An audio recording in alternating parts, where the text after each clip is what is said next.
Hello students, स्वागत करता हूं आप सभी का। तो ऑनलाइन यूनिवर्सिटी टूर के इस अगले एपिसोड में यानी कि 9वें एपिसोड में आप सभी का बहुत बहुत स्वागत है।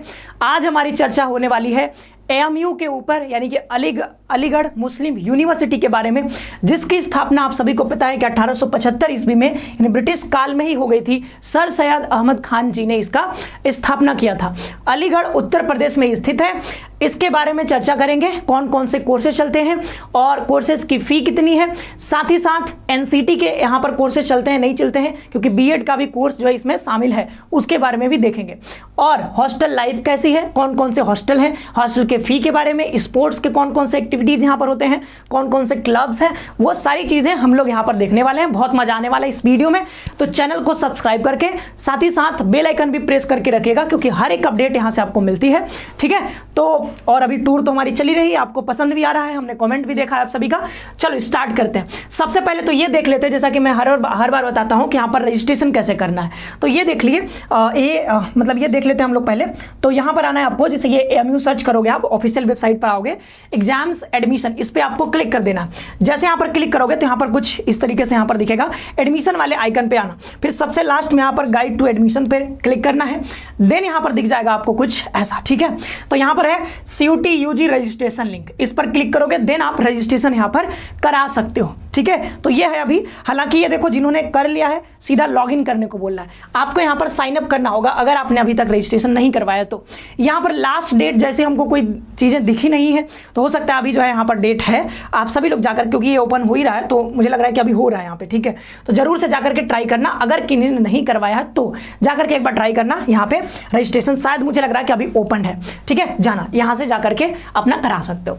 अब एक एक करके हम यहाँ पर देखते हैं, एक एक करके सारी चीज़ें हम लोग यहाँ पर डिटेल में देखते हैं अलीगढ़ मुस्लिम यूनिवर्सिटी के बारे में। ठीक है, ये देखो कुछ इनका ये मेन वेबसाइट है जो, ठीक है, ऑफिशियल वेबसाइट, उस पर बहुत सारे ऐसे फोटोज ये आते रहते हैं। ठीक है, इसमें बहुत सारे, बहुत अच्छे। ठीक है, अब इसमें देखोगे आप तो ये इनका गेट है, हमने जो है इसको अलग से कट करके लगाया है। ये गेट है अलीगढ़ मुस्लिम यूनिवर्सिटी का जो है ये गेट है। ठीक है, तो ये गेट आपने देख लिया। अब कुछ ऐसा दिखता है, बहुत बढ़िया है, मतलब इंफ्रास्ट्रक्चर के मामले में बहुत बढ़िया है। इन्वायरमेंट भी बहुत अच्छा मुझे लगा, क्योंकि मैं बहुत सारे फोटोज़ देखा इसका, कई सारे वीडियोज़ भी देखे और कुछ बच्चों से हमने बात भी किया। ठीक है, तो हॉस्टल के बारे में मुझे बहुत सारी चीज़ें पता चली बच्चों से बात करके, क्योंकि हम देख रहे थे गूगल पे मिल नहीं रहा था, इनकी वेबसाइट पे हॉस्टल के बारे में उतना कंक्रीट चीज़ें मिल नहीं रही थी। तो फ़ी के बारे में तो हमने बात किया, फिर फ़ी के बारे में हमको पता चला, उसको हम चर्चा करेंगे। ठीक है, चलो तो आगे बढ़ते हैं एक एक करके। सबसे पहले जान लो यहाँ पर कि यूनिवर्सिटी जो है वो ग्रेडिंग के बारे में जब हम बात करते हैं, जैसे हर यूनिवर्सिटी के बारे में देखते हैं हम लोग किसको कितना ग्रेड मिला है, तो यहाँ पर इसको जो है NAAC जो ग्रेडिंग है यहाँ पर कहा जा रहा है कि A+ ग्रेडिंग है।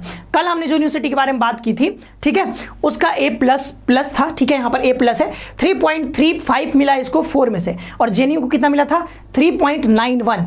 तो मतलब काफ़ी डिफरेंस है JNU और इसमें, तो इसीलिए रैंकिंग भी आप देखोगे। लेकिन इन्होंने जो है NIRF रैंकिंग जो है यहाँ पर यूनिवर्सिटी रैंक यहाँ पे 3rd बता रखा है। लेकिन जब ये अपनी वेबसाइट पर इन्होंने डाला है ये, बट ये चीज़ जो है हमने देखा कई सारे वेबसाइट पर इसका जो रैंक है वो 9th रैंक है। ठीक है, 9th रैंक है यूनिवर्सिटी रैंकिंग में। यूनिवर्सिटी का रैंकिंग अलग जारी होता है, तो IISc बेंगलुरु जो है 1st रैंक पर, 2nd रैंक पर जो है आपका JNU है, तो वैसे करके यहाँ पर तो JMI शायद 3rd रैंक पर है, ये 9th रैंक पर है। बट पता नहीं इन्होंने 3rd क्यों लिखा है, मुझे समझ नहीं आया, बट इतना समझना कि NIRF में इसका 9th रैंक है। ओके, और NAAC जो ये जो हमने बताया था वो तो बता ही दिया। ठीक है, ये जो है यहाँ पर 13 फैकल्टीज़ हैं, एलुमनाई यहाँ देख सकते हो भाई, इतने सारे लोग हैं। ठीक है, और ये जो है स्टूडेंट्स इतने सारे यहाँ पर पढ़ते हैं, ये बढ़ते घटते रहते हैं। और ये जो है 1155 एकड़ एरिया में ये फैला हुआ है। ठीक है, 1300 एकड़ में BHU लगभग फैली हुई है, लगभग उतना ही इसका भी साइज है। और यहाँ पर ये सब कुछ बताया जा रहा है, तो ठीक है, इतना काफ़ी है। तो ये रही बात रैंकिंग की, ग्रेडिंग की। आगे बढ़ते हैं, और ये देखो इतना शानदार सा कैंपस भाई, रूफटॉप सोलर पैनल्स भी लगे हुए हैं। ठीक है, तो यहाँ पर बिजली की कोई कमी नहीं है, एकदम अपना बिजली पैदा करो और मस्त एकदम इन्वायरमेंट बना के रखो। रीन्यूएबल एनर्जी के थ्रू ये पूरा जो है कैंपस चल रहा है, बहुत बढ़िया है। ठीक है, वैसे कनेक्टिविटी तो होगी, मतलब जो बिजली आती है हमारे यहाँ वो सब भी होगा, कोल वाली बिजली, बट इनके पास अपना भी है पूरा इंफ्रास्ट्रक्चर, इन्होंने लगा के रखा है बहुत बढ़िया, और बहुत ग्रीन ग्रीन है, देखो कितना शानदार है। तो कैंपस के मामले में भाई बहुत शानदार मुझे लगा, ठीक है, इंफ्रास्ट्रक्चर सारी चीज़ें बहुत बढ़िया है, ठीक है, और 9th रैंक है तो आप समझ ही सकते हो। ये जो AMU है ये कई सारे कॉलेजेस भी रन करती है अपने अंडर में। तो ये कॉलेजेस के नाम है कॉलेज ऑफ नर्सिंग, ठीक है, यहाँ पर वुमेन्स कॉलेज है, Zakir Hussain college of engineering and technology, Jawaharlal Nehru medical college है, पारा मेडिकल कॉलेज है, UGC HRDC पढ़ लेना, ठीक है, ये सारे कॉलेजेस भी रन करती है। Doctor Ziauddin Ahmed dental college है, ठीक है, अजमल खान तिबिया कॉलेज है, ठीक है, कम्युनिटी कॉलेज है। तो ये सारे कॉलेजेस भी रन करती है, इसी के अंडर आता है, ठीक है। चलो तो आगे बढ़ते हैं। ओके, ये शायद दोबारा से आ गया है, चलो कोई बात नहीं। तो यहां पर अब देख लेते हैं हम लोग कोर्सेज के बारे में। तो कोर्सेज देख लीजिए फटाफट से सभी लोग कि कोर्सेज कौन कौन से चलते हैं। देखो यहां पर ना वैसे तो बहुत सारे कोर्सेज हैं, मतलब तमाम प्रकार के कोर्सेज हैं, मैं देख रहा था बहुत सारे कोर्सेज हैं, लेकिन ये वो कोर्सेज है जो CUET के अंडर में, क्योंकि कई सारे बच्चे जो है CUET के अंडर यहां पर एडमिशन ले रहे हो, अभी CUET की तैयारी कर रहे हो आप सभी लोग, ठीक है, जो भी चैनल पे हो सभी ने लगभग CUET दिया है। तो CUET के अंदर अगर CUET आपने दिया है तो उसके अकॉर्डिंग आप यहाँ पर कौन से कोर्सेज में एडमिशन ले सकते हो वो हमने यहाँ पर रख दिया है आपके लिए। तो BSc ऑनर्स कम्युनिटी साइंस में यहां पर चलता है, 8 सेमेस्टर का कोर्स है, समझना, ठीक है, 4 साल का ये कोर्स है। अब यहां पर फीमेल के लिए 30 सीट है, मेल के लिए यहां पर कोई सीट नहीं है इस वाले में, कम्युनिटी साइंस जो भी है, ठीक है, कम्युनिटी साइंस इसमें जो है BSc ऑनर्स यहां पे मेल के लिए कोई सीट नहीं यहां पे दिया गया है, खाली है पूरा, ठीक है। अब देख लो कि एलिजिबिलिटी क्राइटेरिया है। तो एक तो यहां पर है कि ये जो है आपको इन सारे सब्जेक्ट्स में अगर आपने ये लिया है सीनियर सेकेंडरी स्कूल में, ठीक है, फिजिक्स केमिस्ट्री अगर आपने पढ़ा है, मैथमेटिक्स अगर आपने पढ़ा है, ओके, तो यहाँ पर आप जो है कर सकते हो। बस एक सेकेंड थोड़ा सा, ठीक है, लाइट शायद कट गई है, बस 1 मिनट आप देना।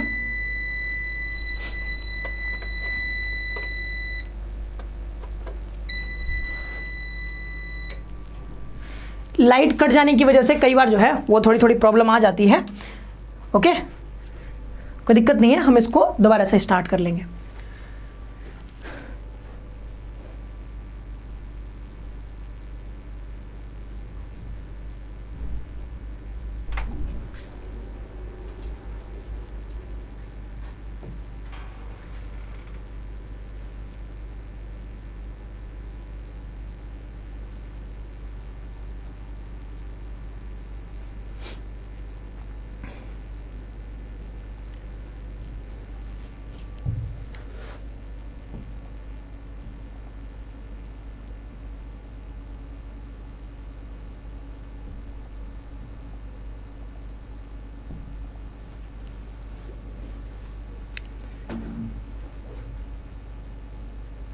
तो कोर्सेज के बारे में हमारी बात हो रही थी, ठीक है। तो पहला कोर्स था यहाँ पर BSc, ठीक है, कम्युनिटी साइंस के बारे में हम लोग चर्चा कर रहे थे।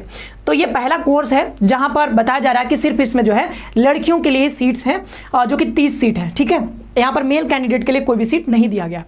अब इसमें देखो कि हमने कहा कि आपको ये सारे अगर आपने ये पढ़ा है, ठीक है, फिजिक्स केमिस्ट्री मैथमेटिक्स बायोलॉजी, इसमें से कोई भी है, मतलब फिजिक्स केमिस्ट्री तो कंपलसरी है, ये अगर आपने लिया है अपने 12th में तो यहाँ और 50% अगर आपके मार्क्स है तो आप यहाँ पर आराम से एडमिशन ले सकते हो, ठीक है। तो ये जो है क्वालिफाइंग हो गया। देन यहाँ पर है कि 24 साल से ज़्यादा आपका उम्र नहीं होना चाहिए, उम्र बता दिया गया है, एज क्राइटेरिया भी दे दिया गया, 24 साल से ज़्यादा नहीं होना चाहिए, और ये CUET आपने दिया है तब ले पाओगे एडमिशन। और साथ ही साथ इसमें से कौन कौन से सब्जेक्ट आपको लेने थे, कौन कौन से टेस्ट पेपर ऑप्ट करने थे CUET में, तो यहाँ पर बताया जा रहा है इंग्लिश आपने लिया हो, ठीक है, इंग्लिश जरूरी है यहाँ पर, हिंदी नहीं चलेगा, ठीक है, कोई अदर जो है लैंग्वेज का नहीं चल पाएगा, सिर्फ इंग्लिश चाहिए यहाँ पर, इंग्लिश, फिजिक्स चाहिए, केमिस्ट्री चाहिए, और फिर बायोलॉजी या मैथ्स में से कोई भी, या फिर होम साइंस अगर आपने लिया है तो आपका यहाँ पर कोई एक, तो 3 डोमेन हो गया, मतलब 600 मार्क्स और 200, 800 नंबर पर यहाँ पर आपका ये बनेगा, ठीक है, 800 नंबर पर इस कोर्स के लिए यानी BSc के लिए आपका यहाँ पर पूर्णांक बनेगा। तो ये जो है यहाँ पर कहने की इस पर जाकर के अपना कर सकते हो, ठीक है, ये जो कि हमने दिखाया है, कोई दिक्कत नहीं है, जो हमने अभी दिखाया ना वेबसाइट कि वहां से जाकर के आपको साइन अप करना है, वही वाली चीज है, ठीक है। आगे बढ़ते हैं, दूसरा कोर्स है BA ऑनर्स का। तो BA ऑनर्स में यहाँ पर 8 सेमेस्टर का है। BA ऑनर्स आप किसमें किसमें कर सकते हो, हिंदी में, लिंग्विस्टिक में, पर्शियन में, फिलोसफी में, संस्कृत में, ये सारे के सारे यहाँ पर बता दिए गए हैं, और यहाँ पर सीट्स भी दे दिए गए हैं, 40, 20, 8 + 7, 20, 15, और फीमेल के लिए भी उसी हिसाब से सीट यहाँ पर दे दिए गए हैं। अब क्वालिफाइंग एग्जामिनेशन की आपने जो है 12th में क्या क्या आपके पास होना चाहिए, तो बस इतना कहा जा रहा है कि आपने जो है 12th पास किया है, 50% से कम नहीं होना चाहिए, ठीक है, ये बातें यहाँ पर बताई जा रही हैं। देन यहाँ पर है कि आप 24 साल से कम नहीं होने चाहिए, वही चीज़ है जो बराबर पीछे बात करी। और फिर से यहाँ पर आ गया कि इंग्लिश और जनरल टेस्ट आपके पास होना चाहिए। तो जो बच्चे हिंदी लिए हो ना, वो यहाँ पर एडमिशन नहीं ले सकते। लैंग्वेज में आपके पास इंग्लिश होना ही चाहिए। तो इंग्लिश का 200 नंबर, ठीक है, 200 नंबर इंग्लिश का, 250 आपके पास यहाँ पर होना चाहिए जनरल टेस्ट का। तो कितने हो गए? तो यहाँ पर भी 450 में बीए कोर्स के लिए यहाँ पर बनेगा आपका पूर्णांक, जैसे बीएचयू में है, यहाँ पर है। तो जनरल कैटेगरी में अगर आपका मान लो यहाँ पर 200 नंबर भी आ रहा है, 200 से कम भी है, तो भी आपको यहाँ पर एडमिशन मिल सकता है अगर आपने इंग्लिश और जनरल टेस्ट लिया है तो, ठीक है। 450 में से 190 180 के आसपास आ रहा है, तो आप यहाँ पर जरूर से जनरल कैटेगरी में अपना कराओ, ठीक है, आपको एडमिशन मिलने के बहुत हाई चांसेस है यहाँ पे। ओके, आगे बढ़ते हैं। देन हम यहाँ पर आगे देखते हैं बीए ऑनर्स, ठीक है, यहाँ पर 8 सेमेस्टर का, ये कुछ और एक्स्ट्रा कोर्सेज है। यहाँ पर वुमेन्स स्टडीज़ का है और एजुकेशन का है। 5-10 सीट इधर है, 15-30 सीट ये है। ओके, इसमें भी वही बात है कि वही 12th पास होना चाहिए, ठीक है, 50% जो भी बताया जा रहा है ये पढ़ लेना एक बार, ठीक है, सेम चीज़ होती है ये सारे। 24 साल से कम, 24 साल से ज़्यादा नहीं होना चाहिए। देन यहाँ पर वही बात है कि बीए करना है आपको तो इंग्लिश और जनरल टेस्ट आपके पास होना चाहिए। अगर आपने ये लिया है तो आपको एडमिशन यहाँ पर मिल जाएगा। और इसमें लड़कियों के लिए बहुत कम नंबर पर भी एडमिशन हो जाएगा आपका, चिंता नहीं करना है, ठीक है। इस वाले कोर्स में वुमेन स्टडीज और इसमें अगर आपका मतलब 180 नंबर है, 170 नंबर है, तो आपको यहाँ पर आराम से एडमिशन मिल जाएगा। कम नंबर भी है तो भी आपको कराना है, कैटेगरी आपके पास है तो वो तो और कम हो जाएगा, ठीक है। अब यहाँ पर एक और कोर्स है वीवोक का, ठीक है, प्रोडक्शन टेक्नोलॉजी का। इसमें 6 सेमेस्टर का कोर्स है, यानी कि ये 3 साल का है, ठीक है। और इसमें 50 सीट्स यहाँ पर दिए गए। और इधर पढ़ लेना 45% क्या कहा जा रहा है, फिजिक्स केमिस्ट्री मैथ आपके पास होना चाहिए। ओके, और इसमें भी एडमिशन के लिए आपको सीयूटी में क्या लेना है, तो इंग्लिश और जनरल टेस्ट लेना है। इंग्लिश और जनरल टेस्ट, यानी इसमें भी 450 पर आपका पूर्णांक यहाँ पे बन रहा है। देन यहाँ पर नीचे भी ना कुछ इंपॉर्टेंट चीजें यहाँ पर कही गई हैं नीचे। अगर आप नीचे पढ़ोगे यहाँ पर तो ये जो है no hostel accommodation will be provided to the admitted candidates, यानी इस कोर्स में अगर आप ले रहे हो तो आपको हॉस्टल नहीं मिल पाएगा। ये इंपॉर्टेंट चीज थी जो कि हमने आपको बता दिया, ठीक है। और इसमें कुछ एक्स्ट्रा चार्जेस भी 10,000 इधर और पर सेमेस्टर फी 20,000 रुपया यहाँ पर बताया जा रहा है। तो 10-20-30,000 के आसपास यहाँ पर आपको देना पड़ेगा, ठीक है, इस कोर्स में जाना चाहते हो तब। इसके बाद यहाँ पर वही कोर्सेस है, मतलब वीवोक ही है, बट यहाँ पर पॉलीमर एंड कोटिंग टेक्नोलॉजी में है। इसमें भी 50 सीट्स है। सारी चीजें वैसे ही रहेंगी, इंग्लिश जनरल टेस्ट आपको चाहिए और यहाँ पर फी भी वही रहेगा। ओके, तो इसमें कुछ नया बताना नहीं है। वीवोक फिर से आ गया, मतलब वही सारे क्राइटेरिया इसमें भी रहेंगे, इंग्लिश जनरल टेस्ट चाहिए, ठीक है। देन यहाँ पर देखो आप दूसरा कोर्स आ गया बीएससी, यहाँ पर करना है ज्योग्राफी में या फिर आप स्टैटिस्टिक्स में। अगर ये करना है आपको तो यहाँ पर सीट्स आपको बता दिए गए हैं।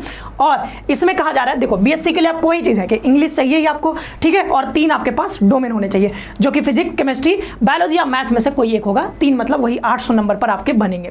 तो 800 में से 300-350 नंबर आ रहे हैं, तो जरूर आप यहाँ पर एडमिशन ले सकते हो, आराम से आपको एडमिशन मिलेगा। 300 नंबर के आसपास है जनरल कैटेगरी में, तो जरूर आप यहाँ पर करवाना, ठीक है। मतलब कम भी है तो भी करवाओ, हमेशा नहीं करवाना है आपको, रजिस्ट्रेशन करवाओ जरूर, ठीक है। लेकिन 300 के आसपास है तो आपको एडमिशन मिलने के काफी हाई चांसेस है। अब यहाँ पर और भी कोर्सेस है बीए ऑनर्स, ठीक है, फॉरेन लैंग्वेज में। तो फॉरेन लैंग्वेज भी होता है यहाँ पर। बीए का कोर्स जो है देखो 8 सेमेस्टर यानी कि 4 साल का यहाँ पे चल रहा है, ठीक है। चाइनीज रशियन 20-20 सीट यहाँ पर है, तो चाइनीज रशियन जिनको पढ़ना है पढ़ सकते हो। और क्राइटेरिया वही है यहाँ पर, इंग्लिश और जनरल टेस्ट होना चाहिए, ठीक है। अब यहाँ पर देख लो एनसीटी वालों के लिए, ठीक है, जिन्होंने एनसीटी का एग्जाम दिया है। एनसीटी का कल जो है वो रात में रिजल्ट भी आ गया, तो एनसीटी का भी कोर्स यहाँ पर अवेलेबल है। बीएससी बीएड भी होता है, बीए बीएड भी होता है, ठीक है, बीएससी बीएड भी, बीए बीएड भी। तो जो भी बच्चे यहाँ पर एएमयू में पढ़ना चाहते हो, बीएड करना चाहते हो, तो आप यहाँ पर जिन्होंने भी एग्जाम दिया है जरूर से यहाँ पर रजिस्ट्रेशन करवा लो सभी लोग जाकर के, ठीक है। तो ये आईटीपी का प्रोग्राम यहाँ पर चलता है बीएससी, ठीक है, और ये बीएड वाला भी चलता है, ठीक है, बीए बीएड वाला, BSc BEd. Teaching aptitude general test, एक लैंग्वेज 2, 3 डोमेन स्पेसिफिक सब्जेक्ट यहाँ पे बताया जा रहा है। तो अगर आपने ये सारे ऑप्ट किए हैं तो आप यहाँ पर एडमिशन ले सकते हो, ठीक है। ये सब कुछ यहाँ पर बताया जा रहा है, एक बार पढ़ लेना। ओके, तो एनसीटी भी यहाँ पर मतलब अवेलेबल है, आईटीपी का कोर्स, ठीक है। आगे बढ़ते हैं। अब देख लो कि फी कितना लगेगा। तो फी देख लो, हमने वैसे तो बहुत सारे कोर्सेज के लगा दिए हैं, बट अगर आप बीए कोर्सेज के देखोगे तो ये जो है इंटीरियर के लिए है, ठीक है, मतलब EXT में लिखा है, मतलब इंटीरियर स्टूडेंट के लिए। और INT का मतलब इंटीरियर ये है, EXT मतलब एक्सटीरियर होता है, ठीक है, हमने उल्टा बोल दिया। ये एक्सटीरियर स्टूडेंट के लिए है और ये इंटीरियर स्टूडेंट के लिए। तो पहला वाला जो है ये एक्सटीरियर के लिए हो गया, ठीक है। तो एक्सटीरियर के लिए आप देखोगे थोड़ा सा फी आपको ज़्यादा लग रहा है। जैसे आपने बाहर से यहाँ पे क्या है ना कि स्कूल भी इनका चलता है। तो 11th-12th में अगर आपने AMU के स्कूल से अगर आपने पढ़ाई की है तो यहाँ पर आपको थोड़ा कम फी देना पड़ता है। और नॉन रेजिडेंट हो आप तो थोड़ा सा देखो यहाँ पर आपको फी जो है कुछ इस तरीके से लगेगा, अगर बाहर से आप आए हो तो। अगर रेजिडेंट हो आप तो यहाँ पर कुछ कम फी आपको लगेगा, और ये एक्सटीरियर और इंटीरियर के अकॉर्डिंग यहाँ पर बताया जा रहा है। और गर्ल्स का भी फी यहाँ पर दिया गया है। तो अराउंड आप देखोगे ये सारे BA के कोर्सेज के लिए, BA BSc जो भी यहाँ पर है, जो भी कोर्स ऊपर हमने बताया है BVOC को छोड़ करके, क्योंकि BVOC स्पेशल कोर्स है उसका 30,000 के आसपास है। लेकिन इन सब कोर्सेज का देखोगे तो ईयरली बेसिस पर आपको लगभग 9 से 10,000 आपका यहाँ पर लगेगा, ठीक है। 9 से 10,000 फी यहाँ पर ईयरली फी है। तो इस हिसाब से आप समझ लेना, अलग अलग देखने की जरूरत नहीं है। मान लो कि लगभग अराउंड में 10,000 के आसपास आपका फी यहाँ पर लगेगा। और भी हमने वैसे लगा दिया और कोर्सेज के, BSc का भी देख सकते हो, ठीक है। जैसे वोमेन्स स्टडीज़ के बारे में बात की थी ना, देखो कितना है, वही 10,000 के आसपास है, ठीक है। और ये B.Ed के बारे में बात करी थी, यही 10,000 के आसपास है। BSc का भी देखो वही है, ठीक है। तो फी आपका लगभग 10,000 के आसपास पड़ेगा।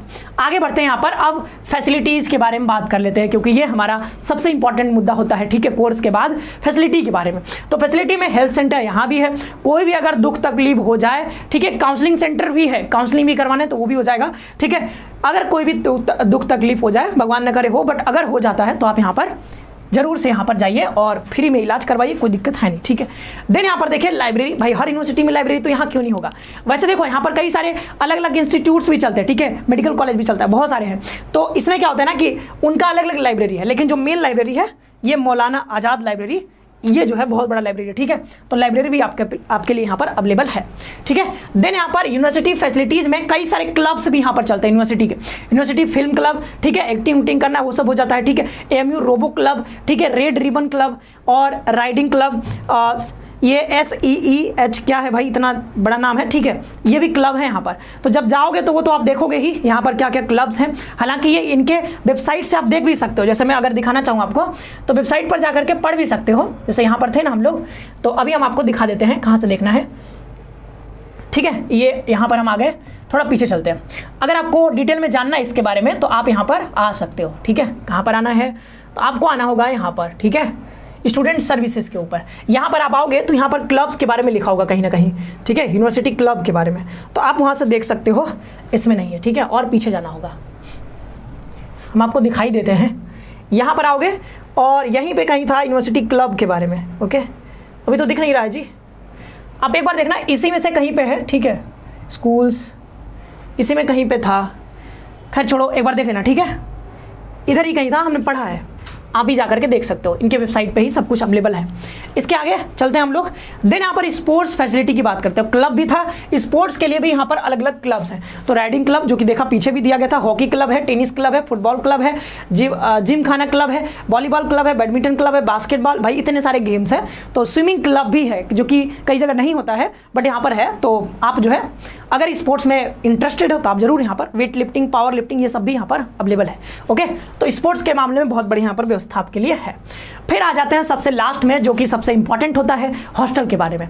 तो हॉस्टल यहाँ पर देखो कई सारे हॉस्टल है, और यहाँ पर हॉस्टल ना वो हॉल यहाँ पे होता है। हॉस्टल मतलब हॉस्टल होता ही है, बट पहले यहाँ पर हॉल देखने को मिलेगा, हॉल के नाम से। जैसे ये बेगम अजीजम, ठीक है, अजीजम निसा हॉल, ये जो हॉल है एक बड़ा सा हॉल होता है, और हॉल में 4-4 हॉस्टल्स होते हैं। तो हॉस्टल का नाम यहाँ पर नहीं दिया गया है, लेकिन हॉल का नाम दिया गया। तो मान लो ये बड़ा सा हॉल है और इसके 4 पार्ट हो जाएंगे, तो इसमें एक हॉस्टल, दूसरा हॉस्टल, तीसरा, चौथा। तो एक हॉल जो दिया गया इसमें 4-4 अलग अलग हॉस्टल होते हैं, और सबको मिला करके कह दिया जाता है कि ये एक हॉल है। और हॉल का नाम यहाँ पर अब्दुल्ला हॉल हो गया, ठीक है, बेगम सुल्तान जहां हॉल हो गया। तो लड़कों के लिए, यानी कि सॉरी लड़कियों के लिए, तो लड़कियों के लिए 6 हॉल्स हैं, ठीक है, 6 हॉल्स के लिए 6 हॉल्स हैं। और जब मैंने बच्चे से बात करी तो पता चला कि जितने भी गर्ल्स यहाँ पर एडमिशन लेते हैं, जितने भी गर्ल्स एडमिशन यहाँ पर लेते हैं, ऑलमोस्ट सबको, मतलब लगभग मान लो 100 में से 100% या फिर 99% को यहाँ पर हॉस्टल अलॉट हो जाता है। तो गर्ल्स के लिए यहाँ पर कोई भी चिंता नहीं करनी, आपको हॉस्टल मिल जाएगा, हॉस्टल में रहो मस्त आराम से, ठीक है, कोई दिक्कत नहीं है। तो सारे गर्ल्स को यहाँ पर हॉस्टल अवेलेबल हो जाता है, सारे बॉयज़ को नहीं हो पाता है। बॉयज़ में हालांकि बहुत सारे हॉस्टल्स हैं, ठीक है। तो ये कोर्स वाइज मिलता है, मतलब आपने अगर बीए किया है तो बीए के लिए अलग हॉस्टल मिलेगा, ठीक है, ऐसे होता है, वहाँ पर डिस्ट्रीब्यूशन है। साइंस का है, साइंस में अगर आपने करे तो साइंस के लिए अलग हॉस्टल मिलेगा, पीएचडी करो तो उसके अलग हॉस्टल मिलेगा, ऐसा कुछ है, ठीक है। तो यहाँ पर बॉयज़ के लिए भी हॉल है, आफ्ताब हॉल है, यहाँ पर इतने सारे हॉल्स हैं, एक बार पढ़ लेना। अम्बेडकर हॉल है, ठीक है, सर सैयद हॉल है, ठीक है, सर सैयद हॉल है, फिर से यहाँ पर साउथ नॉर्थ में है, ठीक है, यहाँ पर है, ये सारे के सारे हॉल्स हैं। यहाँ पर एक हॉल में 4-4 हॉस्टल होते हैं। फिर यहाँ पर देखो कितने हो गए, ये 6 इधर हो गए, 6-6 12 हॉल्स हो गए, ठीक है, यहाँ पर देखो 12 हॉल्स हो गए। फिर यहाँ पर 2 हॉल हो गए, तो 12 2 14 हॉल्स हो गए। लड़कियों के लिए 6 थे, लड़कों के लिए यहाँ पर 14 हॉल्स हो गए। तो ये हॉल्स जो है, हाँ ध्यान देना, लड़कों को जो है वो सारे लड़कों को हॉस्टल नहीं अवेलेबल हो पाता है। तो अगर नहीं हो पाता, वैसे जुगाड़ लगा करके कई लोग रह लेते हैं यहाँ पे, जैसे कि अगर आपके कोई रिलेटिव यहाँ पर, रिलेटिव मतलब कोई भैया भैया रह रहे हैं या फिर किसी से परिचय है, तो आप वहाँ पर रह सकते हो, ऐसा हो जाता है, मतलब जुगाड़ हो जाता है, ठीक है। फिर भी सारे लड़कों को नहीं मिल पाता है, तो आप आसपास के एरिया में रूम लेकर के रह सकते हो, कोई दिक्कत है नहीं, ठीक है। आप खाना बना सकते हो या फिर मेस में आकर के खा सकते हो, मतलब इस हॉस्टल के किसी भी हॉस्टल के मेस में जाकर के आप खाना खा सकते हो। और यहाँ पर फूड का चार्ज कंपैरेटिवली अगर देखें तो और यूनिवर्सिटी की अपेक्षा यहाँ पर काफ़ी कम है। जैसे कि दूसरी यूनिवर्सिटी में देखोगे 3000-4000 रुपये लग जाता है फूडिंग का कॉस्ट, लेकिन यहाँ पर जो है वो फूडिंग का कॉस्ट आपको लगभग 1500 के आसपास लगेगा पर मंथ, ठीक है। तो यहाँ पर खाना काफ़ी सस्ता है और खाना अच्छा मिलता है, लेकिन काफ़ी सस्ता हम कहेंगे इसको, क्योंकि अगर आप बीएचयू में पढ़ते हो तो बीएचयू में यहाँ पर आपको 3 से 4000 रुपये लग जाते हैं पर मंथ का, लेकिन यहाँ पर सिर्फ 1500। तो आप बाहर रहो, अगर हॉस्टल नहीं मिलता है तो और यहाँ पर आकर के खाना खा सकते हो। और फर्स्ट ईयर में क्या होता है ना, फर्स्ट ईयर में बॉयज़ को, सारे बॉयज़ को हॉस्टल नहीं मिल पाता है। तो और यहाँ पर क्या होता है कि जैसे ही आप एडमिशन लोगे, एडमिशन के जस्ट तुरंत बाद, मतलब यहाँ पर लेट नहीं होता है, लेट नहीं होता कि 1 महीने का गैप हो जाएगा, ऐसा नहीं होता है। जैसे ही आप यहाँ पर हॉस्टल लोगे, सॉरी एडमिशन लोगे, एडमिशन के तुरंत बाद अगले दिन आप जा सकते हो हॉस्टल में और बात कर सकते हो और अपना सब कुछ डॉक्यूमेंट सबमिट करके आप हॉस्टल अलॉट करवा सकते हो। तो इसमें देरी बिल्कुल नहीं होता है, तुरंत आप, कई बच्चे क्या करते हैं, आपने क्या किया, एडमिशन लिया और एडमिशन लेने के बाद फ्री हो जाता है, घर चले जाते हैं। तो ऐसा अगर करोगे तो फर्स्ट ईयर में आपको हॉस्टल मिलना बहुत मुश्किल हो जाएगा, क्योंकि हॉस्टल अगर फुल हो गए, सीट्स अगर खाली नहीं हुए तो आपको फिर नहीं मिल पाएगा, ठीक है। वैसे भी फर्स्ट ईयर में सभी बच्चों को नहीं मिल पाता है, फिर आपको साल भर इंतजार करना पड़ेगा, अगले साल आपको हॉस्टल अलॉट हो पाएगा, ओके। तो ध्यान देना, जैसे आप एडमिशन लेते हो तुरंत जाकर के हॉस्टल वाले से संपर्क करो, वहाँ पर वार्डन से, और जल्दी से अपना अलॉट करवा लो, ठीक है। हो जाता है, तो सबको तो नहीं हो पाता है। और यहाँ पर फी अगर हम बात करें हॉस्टल की, तो फी लगभग आपका 3000 रुपये, 2500 से 3000 रहेगा पर ईयर ये लगेगा। तो हॉस्टल का भी खर्चा बहुत, मतलब उतना ज़्यादा है नहीं, ठीक है। फूडिंग का भी देखो यहाँ पर 1500 के आसपास ही है, कुछ एक्स्ट्रा चार्जर भी होते हैं, बट यहाँ पर इतना जो है मोटा मोटी ये मान सकते हो आपका ये खर्च पड़ेगा, ठीक है। तो 1500 ही है, ज़्यादा है नहीं, ठीक है। वाईफाई की सुविधा आपको मिल जाएगी। वैसे वाईफाई का मतलब वहाँ पर कनेक्शन होता है, तो कहीं भी जाओगे, ऐसा नहीं कि सिर्फ हॉस्टल में रहोगे तभी, हॉस्टल से बाहर भी रह रहे हो तब भी आपको जो है यहाँ पर आईडी बन जाएगा, तो आप वाईफाई यूज कर सकते हो। और हॉस्टल में इंडोर गेम्स की भी सुविधाएं होती हैं, तो वो खेलकूद जो होता रहता है वो सब भी यहाँ पर होता है, ठीक है। तो ये हमने हॉस्टल के बारे में बात कर ली। ये थोड़ा अंदर का कुछ इन्फॉर्मेशन थे जो कि गूगल पर नहीं मिल रहे थे, तो हमने जो है स्टूडेंट से बात करके आपके लिए जो है ये यहाँ पर बता दिया। तो ये लगभग सब कुछ हमने डिटेल में डिस्कस कर लिया है। यहाँ पर ITEP का भी कोर्स, मतलब बीएड का भी कोर्स चलता है। आई होप कि आपको ये समझ में आ गया होगा सारी चीज़ें, फी के बारे में, कोर्सेज के बारे में, हॉस्टल लाइफ के बारे में, सब कुछ हमने यहाँ पर चर्चा लगभग कर ली है। अगर कोई सवाल होंगे तो जरूर आप कमेंट बॉक्स में बताइएगा, हम कोशिश करेंगे उसको रिप्लाई कर देंगे। और साथ ही साथ 2025 के बैच के लिए यहाँ पर कोर्सेज हमारे लॉन्च हो चुके हैं। 21 अगस्त से हमारे क्लास भी स्टार्ट हो रहे हैं। तो जिन भी बच्चों को तैयारी करना है, आपके भाई बहन है जो भी अगर तैयारी करना चाह रहे हैं, उनको बता सकते हैं कोर्स का प्राइस इतना है, लेकिन डिस्काउंट में भी आपको इतने में मिल जाएगा। 21 तारीख से प्रॉपर ऑनलाइन क्लासेस स्टार्ट हो जाएंगे, ठीक है। और साथ ही साथ पीजी की भी क्लासेस यहाँ पे चलती है। CUT पीजी की अगर आपको तैयारी करनी है तो आप जो है हमारे साथ जुड़ सकते हो, बेहतरीन फैकल्टी के साथ जुड़ करके यहाँ पर अपने प्रिपरेशन को मजबूत कर सकते हो, ओके। तो आज के लिए इतना ही रखते हैं। ये हमने पूरे AMU के बारे में बात कर ली। अगले एपिसोड में हम लोग किसी नए यूनिवर्सिटी, दूसरे यूनिवर्सिटी के बारे में चर्चा करेंगे। तब तक लिए आप सभी को बहुत बहुत धन्यवाद। खुश रहिए, मस्त रहिए।